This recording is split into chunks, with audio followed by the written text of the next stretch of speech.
So, are you dealing with uncertainty and are waiting to look at how you could effectively deal with these? In this particular video, I'm going to be talking about what is uncertainty, the neuroscience behind uncertainty, and based on the experience of a tennis player, how we could learn to deal with uncertainty. And we have started an exciting initiative, and I'm going to talk more about this and how you could be part of this program. Stay with us till the end to know more about it, and let's get started. Hi, I'm Vidhya, a counseling psychologist, a dancer, and an assistant professor. I'm here to help young adults discover themselves and be more mindful about mental health. So, beginning with uncertainty is something that our brain absolutely hates because whenever we take a decision, it is always based on our past experiences. And in a situation where we are faced with a challenge for the very first time, we have never faced with this particular situation ever before in our life, past experiences wouldn't help us much. And that's when we come into an uncertain moment. A thumb-like structure in our brain tracks uncertainty. It is called the locus coeruleus. It helps us respond to the demands of an uncertain environment. And uncertain movements, based on a lot of research, show that are more painful than physical movements because participants who actually knew where they are going to be pricked with a needle were more relaxed and more calmer because they were certain of what is going to happen. Whereas participants who are uncertain as to what is going to be used, prick them in which part of their body, they didn't know anything, what is happening, they were experiencing more pain. And if it is something which is going to affect us this badly, uncertainty is definitely a part of our life because nothing is more constant than uncertainty and change. Right? So we need to be equipped. We need to look at developing ways in which we can cope with uncertainty in a much more effective way. So let's look at a tennis player and understand through their experience how we could deal with uncertainty.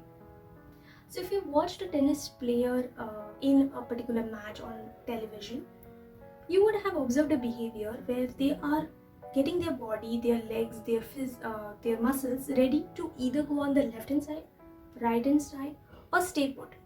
And they really don't know where the opponent is going to give the shot. But you won't see them very anxious because they are more confident about whatever the outcome might be. They are confident that they'll be able to deal with that outcome. And that is what we need to achieve. In a particular uncertain situation, we need to be tolerant towards uncertainty, and that comes with having positive experiences of dealing with uncertainty, right? Having the confidence that we're able to deal with uncertainty in a much more effective way. And for that to happen, we need to know what to do. So let's get into what do we do, right? So in an uncertain situation, to a certain degree, we can tolerate it. And everybody has different thresholds, and the moment you cross the threshold, your mind or you yourself want to get fixated on one particular outcome. And generally this outcome that you select is negative. So let's say in COVID times, we are wondering what will happen to our jobs, and we're uncertain whether we're going to retain it or lose it. And because we are not able to deal with this uncertain situation, we choose to think that we might lose it. And now you start ruminating on this thought of losing your job. And when that happens, you are going to deal with overthinking, right? And I have a particular video that I created on overthinking. I've also shared an ebook that elaborates on the different techniques, gives you instructions of dealing with overthinking in a very, very systematic way. So don't forget to download this ebook and watch the video. Moving ahead, so overthinking is another ball game altogether. And instead of moving and selecting the negative outcome, the idea should be moving on to selecting a positive outcome if at all we're not able to tolerate uncertainty. And in this particular book, which is Thinking Fast, Thinking Slow, Daniel Kahneman speaks about entrepreneurs, and we all know that entrepreneurs deal with uncertainty all the time, and they have to take difficult decisions on situations which they have not ever faced before. And he realized that they show a particular idea of delusional optimism, where he says that instead of looking at the negative outcomes, they focus more on positive ones, and that is something that allows them to persist, which is extremely interesting, because if we are in a situation like this and we are in a pandemic and we don't know what is going to happen tomorrow, we still need to persist. And if at all we're not able to deal with uncertainty, and if we are either going to move towards negative or a positive outcome, we are more equipped to deal with, it's more healthy to deal with a positive outcome or a thought of a positive outcome, right? So that is where we need to head. So let's look at different ways in which we can move into this direction. The first one is replacing expectation with planning. So when we look at expectation, it is something that is going to happen in the future. Detaching yourself from the future and attaching yourself to the present can really do wonders, because the moment you start planning, you will come to today and now. And that is where we need to be when we are in an uncertain situation. Focus on to here and now and not what is going to happen tomorrow.